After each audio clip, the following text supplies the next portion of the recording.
Për shqiptarin që në tribunalin e Hagës dëshmoi në favor të Slobodan Miloševićit, prokuroria speciale ngriti aktakuzë për krime lufte në mungesë.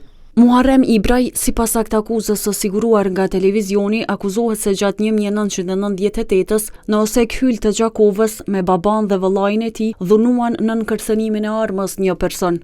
I pandehuri Muharrem Ibraj në bashkryerje me babain e tij, Musën, dhe vëllain e tij, Isufin, të armatosur, të uniformuar në uniformë policore, duke përdorur forcën e detyrojnë të kryej marrëdhënie seksuale pa pëlqimin e saj. Musi Ibraj i kishte thënë të shkojë në shtëpi, duke e kërcënuar se nëse do i tregonte dikujt për këtë ngjarje, do ta vrasin gjithë familjen.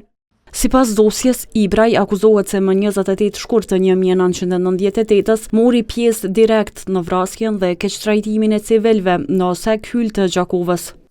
Muharrem Ibraj i kërcënon dhe i fyen të pranishmit me fjalë të ndryshme dhe në ato momente e godet me shuplak të dëmtuarin e parë. I pandehuri në prezencë të familjarëve dhe të afërmve të viktimës që ishin prezent aty, shtiu disa herë në drejtim të viktimës me një pushkë automatike të llojit AK-47, ku në ato momente viktima ndërron jetë si pasojë e plagëve vdekjeprurëse. 72 vjeçari akuzohet gjithashtu se si pjesëtar i forcave serbe në bashkryerje rahu dhe sulmoi fizikisht disa persona, të cilët i kishin dërguar në stacionin e policisë me pretekstin se ishin pjesëtar të UÇK-s e pastaj të njëjtit ishin liruar.